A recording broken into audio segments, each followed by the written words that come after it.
Hello friends, this is me word. അപ്പോൾ എല്ലാവർക്കും എൻ്റെ ഒരു പുതിയ വീഡിയോയിലേക്ക് സ്വാഗതം. ഇന്ന് നമ്മുടെ കയ്യിലുള്ളത് സ്റ്റാൻഡേർഡ് 350 ആണ്. ഒരു കൈൻഡ് ഓഫ് ലുക്കിൽ ഒരു ക്ലാസിക് ലുക്ക് അവിടെ ഇവിടെയൊക്കെ ആയിട്ടുണ്ട്. പക്ഷേ this is the new standard 350 and എന്താ പറയണ്ടേ, ഇതാണ് the oldest production motor cycle in this line. അതായത് ഒരുപാട് കാലമായി നമ്മുടെ ഒരു ഈ സെയിം സെഗ്മെൻറ്റിൽ വാണുകൊണ്ടിരിക്കുന്ന ഒരു രാജാവാണെന്ന് വേണമെങ്കിൽ പറയാം. സ്റ്റിൽ ഇതെങ്ങനെ കീപ്പപ്പ് ചെയ്യണമെന്ന് അതായത് വെച്ചാൽ വേൾഡ് വാർ വരെ സർവൈവ് ചെയ്തൊന്ന ഒരു ബ്രാൻഡ് ഇപ്പോഴും ആൾക്കാർ ഇത്രയും ഇഷ്ടപ്പെടുന്നുണ്ട്, അല്ലെങ്കിൽ ആൾക്കാർ ഇപ്പോഴും ഈ വണ്ടി വേണം അല്ലെങ്കിൽ ഒരു വിഷ് ലിസ്റ്റിലൊക്കെ ഇടുന്നുണ്ട് എന്ന് പറഞ്ഞിട്ടുണ്ടെങ്കിൽ അത് ഐ ഡോണ്ട് നോ, ഒരു ആസ് എ ബ്രാൻഡ് അല്ലെങ്കിൽ ആസ് എ മാനുഫാക്ചറർ ഇത്രയും വലിയ വിജയം വേറെ ഇല്ല എന്ന് തന്നെ പറയാം. കാരണം എന്താ വെച്ചിട്ടുണ്ടെങ്കിൽ ഈ നിങ്ങൾ പഴയ ബുള്ളറ്റും ഇപ്പോഴത്തെ ബുള്ളറ്റും വെച്ച് നോക്കിക്കഴിഞ്ഞിട്ടുണ്ടെങ്കിൽ ഓൾമോസ്റ്റ് സിമിലറാണ്. അതായത് ലുക്കിൻ്റെ കാര്യത്തിൽ അവർ ഒരുപാട് മാറ്റങ്ങളൊന്നും വരുത്തിയിട്ടില്ല. It looks the same. എന്താ പറയണ്ടത്, ഇറ്റ് ലുക്സ് മാച്ചോ എന്നൊക്കെ വേണേൽ പറയാം. നമ്മൾ സംഭവം ഇച്ചിരി കളിയാക്കി പറയുമെങ്കിലും ഒരു അത്യാവശ്യം ബോഡി ബിൽഡ് ചെയ്തൊരു പുള്ളി ഇതിലേക്ക് ഇങ്ങനെ ഒരു ഇങ്ങനെ ഓടിച്ചുകൊണ്ട് വരുന്ന കാണുമ്പോൾ ഒരു ആണത്തം അത് പറയുന്നത് വേണം. എന്നെ ടോക്സിക് മാൻ ആക്കിയിരുന്നു മാറണ്ട. It's a thing. Bullet is always been a part of our life. എപ്പോഴും എല്ലാവരും ഇഷ്ടപ്പെടുന്ന ഒരു പേര് തന്നെയാണ്. ഇപ്പോൾ നമ്മളെ കസിൻസൊക്കെ കുട്ടി പിള്ളേരൊക്കെ ഉണ്ട്. അവരിപ്പോഴും എന്താ പറയുക, ബുള്ളറ്റ് എന്ന് പറയുമ്പോൾ അവരുടെ കണ്ണൊക്കെ മിനുങ്ങുന്ന കാണാം. അപ്പോൾ നമുക്ക് ഈ ഫീലിങ്ങിൻ്റെ കാര്യം അവിടെ വിട്ടിട്ട് എന്താണ് എന്താ പറയണ്ടത്, പുതിയ വണ്ടി നമുക്ക് ആ എൻജിൻ കണ്ടാലേ അറിയാം. പലരും പറഞ്ഞൊരു കാര്യമുണ്ട്, പുതിയ ജെ സീരീസ് എൻജിൻ വന്നപ്പോൾ വളരെ ചെറുതായി പോയി എന്നുള്ള കാര്യങ്ങളൊക്കെ. Compare to the older one ശരിക്കും ചെറുതായിട്ടുണ്ട്, അതായത് ചെറിയ രീതിയിൽ. പക്ഷേ it doesn't look so boring. അത് ചില ആൾക്കാർ പറഞ്ഞു ഈ ഷാസിയിൽ ഈ എൻജിൻ കാണാൻ തന്നെ ഒരു രസമില്ല എന്നൊക്കെ. ഐ ഡോണ്ട് നോ, നിങ്ങളിത് നേരിട്ട് വന്നിട്ട് കാണണം. അതായത് അത്യാവശ്യം നല്ലൊരു കണ്ണുള്ള ആൾക്കാർക്കൊക്കെ ആ ഒരു വ്യത്യാസം മനസ്സിലാവും. എല്ലാന്നാണെങ്കിൽ അപ്പാർട്ട് ഫ്രം ദ സീറ്റ്, പിന്നെ അതുപോലെ തന്നെ ഈ റൗണ്ടഡ് ആയിട്ടുള്ള ഈ ബ്രേക്ക് ലൈറ്റൊക്കെ മാറ്റി നിർത്തി കഴിഞ്ഞാൽ ഓൾമോസ്റ്റ് ആ ഒരു സെയിം ലുക്കും ഫീലൊക്കെ തന്നെയാണ്. പഴയ ഒരു സ്റ്റാൻഡേർഡിന് തന്നെയാണ് ഇതിനും ഉള്ളത്. പിന്നെ അതേപോലെ തന്നെ പുറകിലത്തെ ടയർ 120 ആക്കിയിട്ടുണ്ട്. അതാണ് വേറൊരു മാറ്റം. അതേപോലെ തന്നെ നമുക്ക് ഇവിടെ ഈ മഡ് ഗാർഡ് കാണാം. അതായത് കുറച്ചുകൂടി കട്ടഡ് ആയിട്ടാണുള്ളത്. അതും ഒരു മാറ്റമാണ്. പക്ഷേ ബാക്കിയൊക്കെ ഓൾമോസ്റ്റ് സെയിം ആണ്, അതായത് ലുക്കിൻ്റെ കാര്യത്തിൽ. പക്ഷേ റൈറ്റ് ഫീല് വളരെ വ്യത്യാസമുണ്ട്. Of course with the new J series engine it's now refined. അതായത് ഇതിൻ്റെ എക്സോസിന് ഉടനെ പഴയത് എടുത്ത് നോക്കിയിട്ടുണ്ടെങ്കിൽ കുറച്ചുകൂടി മെക്കാനിക്കലും ക്ലട്ടറിയുമാണ്. ഇത് കുറച്ചുകൂടി എന്താ പറയണ്ടേ, ഒരു റിഫൈൻഡ് ആയിട്ടുള്ളൊരു തമ്പാണ്. പേഴ്സണലി എനിക്ക് ഭയങ്കര ഇഷ്ടമാണ്, എനിക്ക് ഭയങ്കര ഇഷ്ടപ്പെടുകയും ചെയ്തു. പിന്നെ അതേപോലെ തന്നെ ഡ്രം ബ്രേക്ക് വരുന്നൊരു വേരിയൻറ്റും കൂടി ഉണ്ട്. But always go for the disc variant. കാരണം എന്ന് വെച്ചിട്ടുണ്ടെങ്കിൽ always be on the safe side. ബാക്കി ലുക്കിൻ്റെ കാര്യം ഞാൻ പ്രത്യേകിച്ച് വിവരിക്കുന്നില്ല. എന്നെക്കാളും നന്നായിട്ട് നിങ്ങൾ ഈ വീഡിയോ പ്രസ് ചെയ്തിട്ടുണ്ടെങ്കിൽ നിങ്ങളൊരു ബുള്ളറ്റ് ഫാനോ അല്ല റോയൽ എൻഫീൽഡ് ഫാനോ ആയിരിക്കും. എന്നെക്കാളും നന്നായിട്ട് നിങ്ങൾക്ക് അറിയായിരിക്കും. നിങ്ങൾക്ക് അറിയേണ്ട കാര്യം ഈ വണ്ടി ഓടിച്ച് എങ്ങനെയുണ്ട് എന്നായിരിക്കും. അതാണ് നമുക്ക് പറയാനുള്ളത്. അതിന് മുമ്പ് നമുക്ക് കയറി ഇരുന്നിട്ട് കുറച്ച് കാര്യങ്ങളൊക്കെ സംസാരിക്കാം. കയറി ഇരിക്കുന്നതിന് മുമ്പിൽ സീറ്റ് നല്ല വൈഡാണ്, നമുക്ക് ഇവിടെ വേണേൽ കയറിയിരിക്കാം. ഇപ്പം ഞാൻ ഇച്ചിരി ഷോർട്ടായതുകൊണ്ട് ഞാൻ ഇവിടെ ഇരിക്കുമ്പോൾ പ്രശ്നം വെച്ചിട്ടുണ്ടെങ്കിൽ എൻ്റെ കാല് ഇവിടെ തട്ടുന്നുണ്ട് ചെറിയ രീതിയിൽ. അതെനിക്ക് തോന്നുന്നു ഇറ്റ്സ് നോട്ട് എ പ്രോബ്ലം. അത് ഇറിറ്റേറ്റിംഗ് ആയിട്ടുള്ള പ്രശ്നമൊന്നുമില്ല. പക്ഷേ നിങ്ങൾ കുറച്ചുകൂടി ഹൈറ്റ് ആണെങ്കിൽ ഇവിടെ കയറി ഇരുന്ന് കഴിഞ്ഞാൽ പെർഫെക്റ്റ് ആണ്. സീറ്റ് ഭയങ്കര കംഫർട്ടബിളാണ് compare to the older one. ഒരു സിംഗിൾ സീറ്റാണ്, പക്ഷേ ഇവിടെ ചെറിയൊരു ബമ്പ് കൊടുത്തിട്ടുണ്ട്. ഇത് മറ്റേ സ്ട്രെയിറ്റ് ലൈനിൽ തന്നെ കൊടുത്തിട്ടുണ്ടെങ്കിൽ പഴയ കുറച്ചുകൂടി സ്റ്റാൻഡേർഡിഷ് ഉണ്ടാവുമായിരുന്നു. പക്ഷേ we are moving to the modern time. So ഒരു ചെറിയൊരു ബമ്പൊക്കെ കൊടുത്തിട്ട് ഒരു നല്ലൊരു കേവ് ആയിട്ട് കൊടുത്തിട്ടുണ്ട്. It looks good. പിന്നെ അതേപോലെ തന്നെ ഓഫ് കോഴ്സ് ബുള്ളറ്റ് ഇവിടെ, റോയൽ എൻഫീൽഡ് അവിടെ, ഇതൊക്കെ നല്ല രസമുണ്ട് കേട്ടോ. ഈ 3D എംബ്ലം, ഈ ചെറിയൊരു രാജ്ഞിയുടെ ഒരു കിരീടമൊക്കെ ഉണ്ട്. ഇവിടെ റോയൽ എൻഫീൽഡ് എഴുതിയിട്ടുണ്ട്. ഇതാണ് പുറകിലത്തെ വ്യൂ. പഴയൊരു ബോക്സ് ഡിസൈൻ തന്നെയാണ് എനിക്ക് പേഴ്സണലി ഇഷ്ടമുള്ളൊരു സാധനം. അപ്പോൾ ഓഫ് കോഴ്സ് നമുക്ക് കയറി ഇരുന്നിട്ട് ബാക്കി സംസാരിക്കാം. കയറി ഇരുന്ന് കഴിഞ്ഞാൽ ആദ്യം നിങ്ങൾക്ക് ഫീൽ ചെയ്യുന്ന കാര്യം എന്ന് വെച്ചിട്ടുണ്ടെങ്കിൽ how light it is. It's actually not light. ഞാൻ 195 കിലോ ഉണ്ട്. പക്ഷേ വെയ്റ്റ് ഡിസ്ട്രിബ്യൂഷൻ അവർ നന്നായിട്ട് ചെയ്തിട്ടുണ്ട്. പിന്നെ അതുപോലെ തന്നെ നമുക്ക് ഗിയർ ഷിഫ്റ്റ് ചെയ്യാൻ വേണ്ടിയിട്ട് പുറകിലത്തെ ആ ഒരു റെയർ പെഡലും കൂടി തന്നിട്ടുണ്ട്. ഞാനൊരിക്കലും യൂസ് ചെയ്യാൻ തോന്നുന്നില്ല. എൻ്റെ കാല് ഭയങ്കര കുഞ്ഞാണല്ലോ ദൈവമേ. എനിവേസ് എൻ്റെ ഹൈറ്റ് വരുന്നത് 165 ആണ്. ഈസി എനിക്ക് കൺട്രോൾ ചെയ്യാൻ പറ്റുന്നുണ്ട്, ഒരു കുഴപ്പമില്ല. അത് ടിപ്ടോ എന്ന് പറയാൻ പറ്റില്ല, ചെറുങ്ങനെ ഹീല് പൊന്തിയിട്ടുണ്ട്. But it's fine. പക്ഷേ എന്നെപ്പോലെ ഹൈറ്റ് കുറഞ്ഞ ഒരാളാണെങ്കിൽ ഇവിടുത്തെ ഹീറ്റ് ഷീൽഡ് ഉണ്ടെങ്കിൽ പോലും സൂക്ഷിക്കണം, കാല് പൊള്ളാൻ ചാൻസ് ഉണ്ട്. പണ്ട് ഹാൻഡിൽ ബാർ കുറച്ചുകൂടി ഇങ്ങോട്ടായിരുന്നു, അതായത് കുറച്ചുകൂടി മുന്നോട്ടായിരുന്നു. ഇത് ഇങ്ങനെയായിരുന്നു. ഇപ്പോൾ കുറച്ചുകൂടി ഒരു കമാൻഡിങ് ആയിട്ടുള്ളൊരു പൊസിഷനായി. അതായത് നെഞ്ച് പിരിച്ചു ആരടാ എന്താടാ എന്നുള്ള രീതിയിൽ ഓടിക്കുന്ന രീതിയിലൊരു കമാൻഡിങ് ആയിട്ടുള്ള പൊസിഷൻ ഉണ്ടായി. അതായത് റൈഡേഴ്സ് റാങ്കിൽ നോക്കിയാൽ കാണാം കംഫർട്ടബിൾ ആയിട്ടാണ്. അതായത് ക്രൂസർ പോലെ ഒരുപാട് ഫ്രണ്ട് സെറ്റല്ല, പക്ഷേ സെൻറ്റർ സെറ്റാണ്. അതേപോലെ തന്നെ ഹാൻഡിൽ ബാർ നിങ്ങൾക്ക് വേണമെന്നുണ്ടെങ്കിൽ പൊക്കാം, താഴ്ത്താം, എന്ത് വേണമെങ്കിലും ചെയ്യാം. വേണേൽ ഒരു കാഫേ റേസർ ആക്കാം, അതൊക്കെ നിങ്ങളുടെ ഇഷ്ടം. പക്ഷേ this for my height is so comfortable. ഇതിൽ നിങ്ങൾ ഇച്ചിരി ഹൈറ്റ് കൂടിയ ഒരാളാണെങ്കിൽ പോലും വലിയ രീതിയിൽ ലീനൊന്നും വരുന്നില്ല, അതായത് നെഞ്ചും പിരിച്ച് ഓടിക്കാം. പിന്നെ അതുപോലെ തന്നെ റൗണ്ട് ആയിട്ടുള്ള നല്ല കിടിലം മിറേഴ്സും കാര്യങ്ങളും വന്നിട്ടുണ്ട്. ക്രോം ഫിനിഷാണ് ആൻഡ് ലുക്സ് പ്രീമിയം. നല്ല രസമുണ്ട് കാണാൻ, അതായത് മൊത്തത്തിൽ ഒരു രസമുണ്ട്. അത് ഫിനിഷിംഗ് ഒക്കെ കണ്ടില്ലേ, ലുക്സ് റാഡ്. പിന്നെ അതേപോലെ തന്നെ സ്വിച്ച് നോക്കിക്കഴിഞ്ഞാൽ ഇതാണ് നമ്മുടെ മെനു ബട്ടൺ സ്വിച്ച്. പിന്നെ അതേപോലെ തന്നെ റോട്ടറി സ്വിച്ച്, ഒരു ഡിമ്മ്, ഒരു ബ്രൈറ്റ്, പാസ് ഉണ്ട്, ഇൻഡിക്കേറ്റർ ഉണ്ട്, ഹോൺ ഉണ്ട്, വലിയ കുഴപ്പമില്ല. ഈ കിൽ സ്വിച്ചും അതേപോലെ തന്നെ ഇഗ്നീഷനും കൂടി ഇതിൽ ഇൻ്റഗ്രേറ്റഡ് ആണ്. പിന്നെ അതേപോലെ തന്നെ ഹസാർഡ് ലൈറ്റും ഉണ്ട്. ഇവിടെ റോയൽ എൻഫീൽഡ് നിങ്ങൾക്ക് വേണമെന്നുണ്ടെങ്കിൽ GPS-ൻ്റെ ആ സാധനം ഉണ്ടല്ലോ, അതിൽ വെക്കാം. പിന്നെ അതുപോലെ തന്നെ സ്പീഡോമീറ്റർ, ഇവിടെ സ്പീഡ് കാണിക്കും. ഓ, ഇതിൽ MPH ചെയ്തിട്ടില്ല കേട്ടോ, ഇത് പുറത്തേക്കില്ലേ, ആയിരൊന്നോ ഉണ്ടാവില്ലായിരിക്കാം. സോ ഇവിടെ km/h ഉണ്ട്. പിന്നെ ട്രിപ്പ് 1 ഓഡോമീറ്റർ ഉണ്ട്, ട്രിപ്പ് 1 ഉണ്ട്, ട്രിപ്പ് 2 ഉണ്ട്, ടൈം ഉണ്ട്, അതുണ്ട്. പിന്നെ ഇവിടെ തന്നെ ഒരു ഫ്യൂൽ മീറ്റർ ഉണ്ട്. അതൊക്കെയാണ് കാര്യങ്ങൾ. ഇനി ബാക്കിയൊക്കെ നമുക്ക് ഓടിച്ചുകൊണ്ട് സംസാരിക്കാം. അയ്യോ, അതിന് മുന്നേ എപ്പോഴും മറന്നു പോകുന്ന കാര്യം, നിങ്ങൾക്ക് കേൾക്കാൻ പറ്റുമെന്ന് അറിയില്ല, ഇത് ഞാൻ പറഞ്ഞില്ല, കുറച്ചുകൂടി റിഫൈൻഡ് ആയിട്ടുണ്ട്.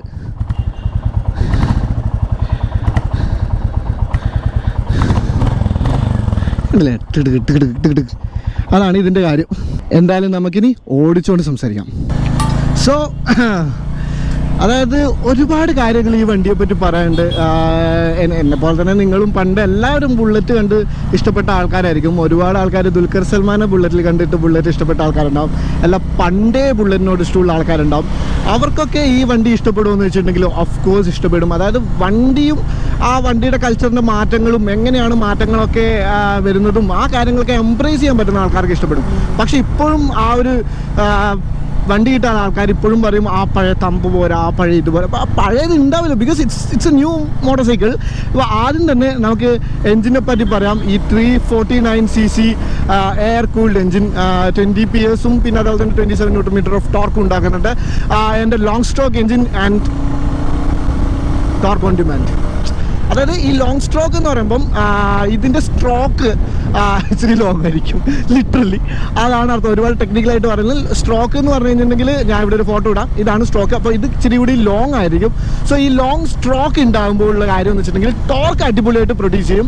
പക്ഷേ ഇതിൻ്റെ ഒരു ഡൗൺ സൈഡ് എന്ന് വെച്ചിട്ടുണ്ടെങ്കിൽ ഒരുപാട് റവ് ഹാപ്പി ആയിരിക്കില്ല. അതായത് ഇത്രയും ലോങ് ആയിട്ട് സ്ട്രോക്ക് സഞ്ചരിക്കുമ്പോൾ, ഇത്രയും ട്രാവൽ വരുമ്പോൾ സ്ട്രോക്കിൻ്റെ ഒരു കുഴപ്പമെന്ന് വെച്ചിട്ടുണ്ടെങ്കിൽ ഒരുപാട് മെക്കാനിക്കൽ അബ്നോർമാലിറ്റീസ് ഉണ്ടാവും. ഈ അബ്നോർമാലിറ്റീസിൻ്റെ ഭാഗമായിട്ട് ഒരുപാട് വൈബ്രേഷൻസ് ഉണ്ടാക്കും. അതുകൊണ്ട് ലോങ് സ്ട്രോക്ക് എൻജിൻസ് ഒക്കെ ഒരുപാട് നമുക്ക് റവ് ചെയ്യാൻ പറ്റില്ല. അതുകൊണ്ട് തന്നെ most of the long stroke വണ്ടികൾക്കും ടാക്കോമീറ്റർ ഭയങ്കര കുറവായിരിക്കും, ഉണ്ടാവും പക്ഷേ എന്നാലും കുറവായിരിക്കും. അതുപോലെ തന്നെ ഇതിൻ്റെ റവ് എന്നൊക്കെ പറയുമ്പോൾ ഓൾമോസ്റ്റ് ഒരു 8000 അവിടെ ഫിക്സ്ഡ് ആയിരിക്കും. അപ്പോൾ ഇതിൻ്റെയൊക്കെ ഒരു ക്യാരക്ടർ വരുന്നതെന്ന് വെച്ചിട്ടുണ്ടെങ്കിൽ ഒരു low to mid end power produce ചെയ്യാൻ വേണ്ടിയിട്ടായിരിക്കും, അല്ലെങ്കിൽ ആ ടോർക്ക് പ്രൊഡ്യൂസ് ചെയ്യാൻ വേണ്ടിയിട്ടായിരിക്കും.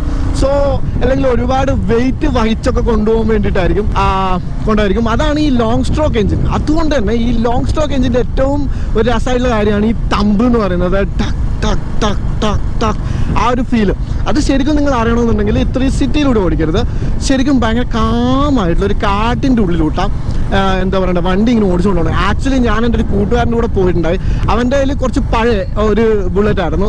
അപ്പോൾ ഇതെന്ന് വെച്ചിട്ട് ഒരു 50ലൊക്കെ പോവുള്ളൂ. അപ്പോൾ ഇതിൻ്റെ ശരിക്കും ആ ഒരു ഫയറിംഗ് ഓർഡർ, സിംഗിൾ സിലിണ്ടറിൻ്റെ ആ ഒരു 1 എന്നുള്ള ഫയറിംഗ് ഓർഡർ, അത് ശരിക്കും ടക്ക് ഡക്ക് ഡക്ക് ഡക്ക് ഡക്ക് ഡക്ക് എന്നുകൊണ്ട് കേൾക്കാം. ഞാൻ പുറകിലിരുന്ന് ഉറങ്ങിപ്പോയി. അത്രയും റിത്തമാറ്റിക്കാണ് അത്. അതിലാണെങ്കിൽ ആ വണ്ടിക്കാണെങ്കിൽ വലിയ വൈബ്രേഷൻ ഉണ്ടാവില്ല. അപ്പോൾ അത്രയ്ക്ക് സ്വീറ്റാണ്. ശരിക്കും നമ്മൾ എത്ര കളിയാക്കിയാലും ഇതിന് അതിൻ്റേതായ ഒരു ഫീൽ ഇരിക്കുന്നുണ്ട്. അതായത് നിങ്ങൾക്ക് ആ റോയൽ എൻഫീൽഡ് ഓടിച്ചാലേ അത് മനസ്സിലാവുള്ളൂ. സംഭവം പറയും ഇതൊരു റോയൽ എൻഫീൽഡ് എമോഷൻ എന്നൊക്കെ പറയുമ്പോൾ ഞാൻ അടക്കമുള്ള ആൾക്കാർ കളിയാക്കിയായിരുന്നു. പക്ഷേ ആ ഒരു അത്യാവശ്യം ഏജ് കൂടി വരുന്നതിന് I get it. You are comfortable, you are at A commanding position, you feel like a man. ആ ഒരു മൂഡ് ഈ ഒരു മോട്ടോർ സൈക്കിളിലുണ്ട്. അതാണ് ഒരു കാര്യം. അതാണ് എൻജിൻ്റെ മൊത്തത്തിൽ എനിക്ക് പറയാനുള്ളത്. പിന്നെ അതുപോലെ റിഫൈൻമെൻറ്റ് കാര്യം പറയുകയാണെങ്കിൽ ഓഫ് കോഴ്സ് നമ്മൾ ഈ സെയിം റിഫൈൻമെൻറ്റ് തന്നെ പുതിയ ക്ലാസിക് 350-ലും നമ്മുടെ മീറ്റിയോർ 350-ലൊക്കെ കണ്ടതാണ്. ആ ഒരു സെയിം എൻജിൻ തന്നെയാണ്, ആ ഒരു സെയിം ഫീലുണ്ട്. ഡീട്യൂൺ ചെയ്തിട്ടുണ്ടെന്നൊക്കെ ആൾക്കാർ ഇച്ചിരി ഇത് ചെറിയൊരു ട്യൂണിങ്ങിന് വ്യത്യാസം ഉണ്ടെന്നൊക്കെ പറയുന്നുണ്ട്. പക്ഷേ അത് എക്സ്റ്റെൻസീവ് ഒക്കെ ആയിട്ട് മാറി മാറി ഓടിച്ചാലൊക്കെ മനസ്സിലാവുള്ളൂ. പക്ഷേ റിഫൈൻമെൻറ്റ് ഫീൽ സെയിം. എനിക്ക് തോന്നുന്നു മീറ്ററിനൊക്കെ ഇച്ചിരി ഒരു പുള്ളി ഇച്ചിരി കൂടുതലാണെന്ന് തോന്നുന്നു. ഇതിന് ആ ഒരു വ്യത്യാസമുണ്ട്. ക്ലാസിക്കിനായാലും ഒരു പുള്ളി എനിക്ക് ഇതിന് കുറച്ചുകൂടി ഒന്ന് ഭയങ്കര ലീനിയർ ആയിട്ട് പോലെയാണ് തോന്നുന്നത്. ആ ഒരു ഹെവി പുഷില്ല, ബട്ട് ഇറ്റ്സ് സെയിം. അതായത് it's always there, power is always there. നിങ്ങൾ കൈ കൊടുക്കുമ്പോൾ വണ്ടി കയറി പോകുന്നൊരു ഫീലൊക്കെ തരും. നിങ്ങൾക്ക് ഓവർടേക്കൊക്കെ വേണമെന്നാണെങ്കിൽ തേർഡ് ഗിയർ ആണ് ഞാൻ എപ്പോഴും പറയുന്നത്. അതിൻ്റെ ഒരു സ്ട്രോങ് പോയിന്റ് ഇരിക്കുന്നത് തേർഡ് ഗിയർ ഭയങ്കര രസമാണ്. ഇതേ പോകുന്നു പഴയ ബുള്ളറ്റ്. എനിവേസ് അതാണ് എഞ്ചിൻ്റെ കാര്യം. ക്ലച്ച് ബോക്സിൻ്റെ കാര്യം പറഞ്ഞിട്ടുണ്ടെങ്കിൽ ശരിക്കും മോഡറേറ്റ്ലി വെച്ചാൽ ഹാർഡർ സൈഡ് എന്ന് പറയില്ല, മോഡറേറ്റ്ലി ലൈറ്റൊന്നും പറയാൻ പറ്റില്ല. അതിൻ്റെ നടുക്കാണ് ഇതിൽ വരുന്നത്. ഇത് ഭയങ്കര ദൂരെയാണ് കേട്ടോ. അതായത് എൻ്റെ കുഞ്ഞു കൈകളാണ്, എല്ലാവർക്കും ഈ പ്രശ്നം ഉണ്ടല്ലോ. പക്ഷേ എൻ്റെ കുഞ്ഞു കൈ വെച്ചിട്ട് ഞാൻ സാധാരണ 1 പുള്ള് ചെയ്യാറുണ്ട്. ഓടിക്കുന്ന വണ്ടികളൊക്കെ ഇവിടെ ഹോണ്ടാസാണ്. അപ്പോൾ അതെനിക്ക് കുറച്ചൊന്ന് ബലം കൊടുക്കേണ്ടി വരും. മനസ്സിലായില്ലേ? 2 പുള്ളാണെങ്കിൽ പറ്റും. സോ അതാണ് ക്ലച്ചിൻ്റെ ഫീലിൻ്റെ കാര്യം. പിന്നെ അതുപോലെ ഗിയർ ബോക്സ് ഒക്കെ അത്യാവശ്യം പ്രിസൈസ് ആണ്. എനിക്ക് എവിടെയും ഒരു ക്ലങ്കി ഫീലൊന്നും കിട്ടിയിട്ടില്ല. ഇച്ചിരി ഒന്ന് ഹാർഡാണ് compared to Meteor, but this is കുഴപ്പമില്ല, അത്രേ ഉള്ളൂ. മേ ബി ഈ സ്പെസിഫിക് ഈ ടെസ്റ്റ് റൈഡ് വേണ്ടിയല്ലോ, ഒരുപാട് ആവശ്യമില്ലാത്ത ആൾക്കാരൊക്കെ ഇട്ടിട്ട് ഇതായിരിക്കും. പക്ഷേ മീറ്ററിനെ വെച്ച് കമ്പയർ ചെയ്യുമ്പോൾ ഇത് കുറച്ചുകൂടി, അല്ലെങ്കിൽ ക്ലാസിക്കിനെ വെച്ച് കമ്പയർ ചെയ്യുമ്പോൾ ഇത് ഇച്ചിരി കൂടി ഒരു ഹാർഡ്, ആ ഒരു മെക്കാനിക്കലായിട്ട് സാധനം മൂവ് ചെയ്യുന്നുള്ള ഫീൽ കിട്ടും. പിന്നെ അതേപോലെ തന്നെ അടുത്ത കാര്യം സസ്പെൻഷനാണ്. മാൻ, ആ ഒരു ഇറക്കമൊക്കെ ഇല്ല. അത് ശരിക്കും ഞാനൊക്കെ ഇതിലോട്ട് വരുമ്പോൾ അറിയണ ഇറക്കങ്ങൾ, ഇതിലൊന്നും അറിയണില്ല. പിന്നെ അതേപോലെ തന്നെ ഇതിൻ്റെ കംഫർട്ടിൽ അവർ നന്നായിട്ട് പണിയെടുത്തിട്ടുണ്ട്. അത് സസ്പെൻഷൻ കാണുമ്പോഴും മനസ്സിലാവും. അത് അത്യാവശ്യം നല്ല വീൽ ബേസുള്ള വണ്ടിയാണ്. അതുകൊണ്ട് തന്നെ സ്ട്രെയിറ്റ് ലൈൻ സ്റ്റെബിലിറ്റി നല്ല രീതിയിലുണ്ട് ഈ വണ്ടിക്ക്. പിന്നെ നിങ്ങൾക്ക് കണ്ടാൽ തന്നെ അറിയാം, ഫ്രണ്ടിൽ 19ഉം പുറകിൽ 18 വരുന്നത്. അതിൻ്റെ മേജർ റീസൺ എന്ന് വെച്ചിട്ടുണ്ടെങ്കിൽ അതേപോലെ തന്നെ ചെറിയ ടയേഴ്സ് വരുന്നത് 120ഉം പിന്നെ അതേപോലെ തന്നെ 100ഉം വരുന്നത്. അപ്പോൾ ഇതിൻ്റെ ഒരു കാര്യം എന്ന് വെച്ചിട്ടുണ്ടെങ്കിൽ ഈ ചെറിയ ടയേഴ്സ് വരുമ്പോൾ ക്വിക്കായിട്ട് നമുക്ക് ഇത് ചേഞ്ച് ചെയ്യാൻ പറ്റും. പക്ഷേ ഈ ഡയമീറ്റർ കൂടുമ്പോൾ, അതായത് വണ്ടിയുടെ 17 to 19 വരുമ്പോൾ ഉള്ള കാര്യം എന്ന് വെച്ചിട്ടുണ്ടെങ്കിൽ നല്ല സ്ട്രെയിറ്റ് ലൈൻ സ്റ്റെബിലിറ്റി കിട്ടും. അതായത് ആ സ്റ്റെബിലിറ്റിയുടെ കൂടെ വണ്ടി നിൽക്കുകയും വേണം. അതായത് ഭയങ്കര സോഫ്റ്റ് സസ്പെൻഷൻ കൊടുത്തു കഴിഞ്ഞാൽ നിങ്ങൾക്ക് ആ ഒരു ഓസിലേറ്റഡ് ഫീലിംഗ് കിട്ടും. പക്ഷേ ഇതിൻ്റെ നല്ല രീതിയിൽ ചെയ്തിട്ടുണ്ട് കേട്ടോ. ഇത് ഒരുപാട് സോഫ്റ്റ് ടു ഓസിലേറ്റും അല്ല, ഒരുപാട് ഹാർഡും അല്ല ഓൺ ദ റോഡ്. പക്ഷെ നിങ്ങൾ സ്ട്രെയിറ്റ് ലൈനിലൊക്കെ ഇങ്ങനെ പോയി കഴിയുമ്പോൾ you won't feel a thing, you will be comfortable. ഇങ്ങനെ പോവാം. അതായത് വണ്ടി ഇങ്ങനെ ശരിക്കും സസ്പെൻഷൻ വർക്കാവുന്നതൊക്കെ അറിയാം, പക്ഷെ ഒരുപാട് ഹാർഡായിട്ടുള്ള അടികളും കാര്യങ്ങളൊന്നും കിട്ടുന്നില്ല. അതാണ് ഇതിൻ്റെ കാര്യം. അതായത് ഈ 19ഉം 18ഉം കൊടുത്തത് ഞാൻ പറഞ്ഞ പോലെ തന്നെ മേജർ റീസൺ എന്ന് വെച്ചിട്ടുണ്ടെങ്കിൽ ആ ഒരു സ്ട്രെയിറ്റ് ലൈൻ സ്റ്റെബിലിറ്റിക്ക് വേണ്ടിയിട്ട്. കാരണം വീൽ ബേസ് മൊത്തത്തിൽ പറഞ്ഞാൽ ഇതൊരു സ്ട്രെയിറ്റ് ലൈൻ സ്റ്റെബിലിറ്റിക്ക് വേണ്ടിയിട്ടുള്ളൊരു വണ്ടിയാണ്. അപ്പോൾ ഈ പുറകിൽ ശരിക്കും 17ഓ അല്ലെങ്കിൽ വലിയ ടയറോ കൊടുക്കാതിൻ്റെ റീസൺ എന്ന് വെച്ചിട്ടുണ്ടെങ്കിൽ ഒന്നാമത്തെ കാര്യം ഇതിൻ്റെ വീൽ ബേസും ഇതിൻ്റെ റേക്ക് ആംഗിളും ഒക്കെ എന്താ പറയണ്ടേ, ഒന്നൊരു സ്ട്രെയിറ്റ് ലൈൻ സ്റ്റെബിലിറ്റിക്ക് വേണ്ടിയിട്ട്. അപ്പോൾ ഇതൊക്കെ സ്ട്രെയിറ്റ് ലൈൻ സ്റ്റെബിലിറ്റി കൂടുന്നതിനെ വണ്ടിയുടെ, അതായത് റേക്ക് ആംഗിളും ഈ വീൽ ബേസും പിന്നെ അതേപോലെ തന്നെ സ്വിംഗ് ആം ആംഗിൾ ഇതൊക്കെ കൂടുന്നതിനെ സ്ട്രെയിറ്റ് ലൈൻ സ്റ്റെബിലിറ്റിയും. പക്ഷേ നമുക്ക് പെട്ടെന്ന് ലെയിൻ ചേഞ്ചസ്, അതായത് ക്വിക്കായിട്ടുള്ള ഡയറക്ഷൻ ചേഞ്ചസ് നടക്കില്ല. സോ അതിന് വേണ്ടിയിട്ട് അവർ ചെയ്തതാണ് ഈ ടയറിലെ മാറ്റങ്ങൾ. അതായത് ഒരുപാട് വലിയ ടയേഴ്സ് കൊടുക്കുക, അത് ചെറിയ പ്രൊഫൈൽ ടയേഴ്സ് കൊടുത്തു. അപ്പോൾ അത് ശരിക്കും നിങ്ങൾ ഈ ടയേഴ്സ് മാറ്റി വലിയ പ്രൊഫൈൽ ടയേഴ്സ് ഇടാൻ നോക്കിക്കഴിഞ്ഞാൽ നിങ്ങൾക്ക് ആ ഒരു ചേഞ്ച് ഓഫ് ഡിറക്ഷൻ ഇത്ര ഈസി ആവില്ല എന്ന് നിങ്ങൾക്ക് മനസ്സിലാവും. അപ്പോൾ അതിന് വേണ്ടിയിട്ടാണ് ടയേഴ്സ് കൊടുത്തത്. ടയേഴ്സ് എന്ന് വെച്ചിട്ടുണ്ടെങ്കിൽ ഒന്നാമത്തെ കാര്യം ലൈഫ് ഭയങ്കര ലൈഫായിരിക്കും ഇതിന്.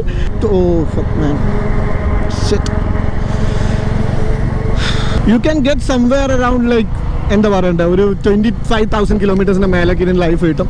Average tyres, nothing more and nothing less. ഞാൻ പറഞ്ഞ പോലെ തന്നെ ഈ ഒരു വണ്ടി ഒരു സ്ട്രെയിറ്റ് ലൈൻ സ്റ്റെബിലിറ്റിക്ക് വേണ്ടി ഉണ്ടാക്കിയതാണ്. ഒരു സ്ട്രെയിറ്റ് ലൈനായിട്ട് ഓടിക്കുമ്പോൾ ആ ഒരു ഫീലൊക്കെ പിടിച്ച് ഹൈവേയിലൊക്കെ ക്രൂസ് ചെയ്യാൻ വേണ്ടിയിട്ട് ഉണ്ടാക്കിയതാണ്. ഒരു കോർണറിങ് ക്രേവിംഗ് മെഷീൻ ഒന്നുമില്ല. ബട്ട് സ്റ്റിൽ നിങ്ങൾക്ക് കോർണറൊക്കെ ചെയ്യണമെന്നുണ്ടെങ്കിൽ it's not easy compared to other models. മീറ്ററൊക്കെ വെച്ച് നോക്കുമ്പോഴോ അല്ലെങ്കിൽ ക്ലാസിക് 350 വെച്ച് നോക്കുമ്പോഴോ അത്ര ഈസി ആയിട്ട് നിങ്ങൾക്ക് കോർണേഴ്സ് ഒന്നും എടുക്കാൻ പറ്റില്ല. ശരിക്കും ഇവിടെ ഒരു റോഡിന് ശരിക്കും നിങ്ങൾ ഇതിലോട്ട് വന്ന ആൾക്കാരാണെങ്കിൽ അറിയാം, ഒരുമാതിരി ബമ്പി ആയിട്ടുള്ളൊരു റോഡാണ്, ഒന്നും ഫീൽ ചെയ്യുന്ന പോലുമില്ല. അപ്പോൾ അതാണ് അതിൻ്റെ ഒരു കാര്യം. ടയേഴ്സിൻ്റെ ആയാലും സസ്പെൻഷൻ്റെ ആയാലും അവർ ഈ ഒരു മോട്ടോർ സൈക്കിൾ എന്താണോ മീൻ ചെയ്യുന്നത് അത് ഇവർ നന്നായിട്ട് ആ സസ്പെൻഷനിലൂടെയും ടയറിലൂടെയും കാണിച്ചിട്ടുണ്ട്. ഇപ്പം നല്ലൊരു എഞ്ചിൻ ബ്രേക്കും കാര്യങ്ങളൊക്കെ കൂടിയിട്ടുണ്ട് കേട്ടോ. പിന്നെ അതേപോലെ തന്നെ ലാസ്റ്റ് വരും ബ്രേക്സ് ആണ്. അത്യാവശ്യം നല്ല പ്രോഗ്രസീവ് ആയിട്ടുള്ള ബ്രേക്സ് ആണ്. അതായത് ബൈറ്റ് കുറവാണ്. നിങ്ങൾക്ക് കാണിച്ചു തരാം. പുറകിൽ ഓട്ടോ ഉണ്ട്, പഴയ വീഡിയോ പോലെ ആവും, കണ്ടില്ലേ? അതിങ്ങനെ നിന്നിട്ടാണ് ഒരു ബൈറ്റ് വരുന്നത്. അത് ഒരു വിധത്തിൽ നല്ല കാര്യം. ഇത്രയും വെയിറ്റുള്ള വണ്ടിയല്ലോ. പിന്നെ പുറകും നമുക്ക് നോക്കാം. വെള്ളലേക്ക് ഇതിലൊന്നും കയറ്റി ബ്രേക്ക് പിടിക്കരുത് കേട്ടോ, അപ്പം പോകും. എനിവേസ് രണ്ടും നല്ല പ്രോഗ്രസീവ് ആയിട്ടുള്ള ബിഗിനർ ഫ്രണ്ട്ലി ആയിട്ടുള്ള ബ്രേക്സ് ആണ്. എനിക്ക് തോന്നുന്നു പണ്ടത്തെ പോലെ ഒന്നുമില്ല. എല്ലാവരും ഇപ്പോൾ ഒരു 350-300cc മോട്ടോർ സൈക്കിളൊക്കെ ചാടുന്നുണ്ട്. ഒരു ബിഗിനർ ആയാൽ പോലും അവർക്ക് ഒരു 300cc മുതലും മതി. നമ്മൾ പുറത്തുള്ള രാജ്യത്തൊക്കെ ഉള്ള പോലെ ആയിട്ടുണ്ട്. അപ്പോൾ അവർക്കൊക്കെ വെച്ച് നോക്കുമ്പോൾ എന്ന് വെച്ചിട്ടുണ്ടെങ്കിൽ ഇറ്റ്സ് നോട്ട് അറ്റ് ഓൾ എന്താ പറയണ്ടേ ഇൻറ്റിമിഡേറ്റിംഗ്. ഇത് ഭയങ്കര കംഫർട്ടബിൾ ആയിട്ടുള്ള കൺട്രോൾഡ് ആയിട്ടുള്ള നല്ല പ്രോഗ്രസീവ് ഫീൽ ചെയ്യുന്ന ഒരു ബ്രേക്കിംഗ് ആണ്. അത് എന്നെ സംബന്ധിച്ചിടത്തോളം ഇത്രയും വെയിറ്റുള്ള വണ്ടികളിൽ എനിക്ക് ഈ പ്രോഗ്രസീവ് ബ്രേക്കിംഗ് തന്നെയാണ് ഇഷ്ടം.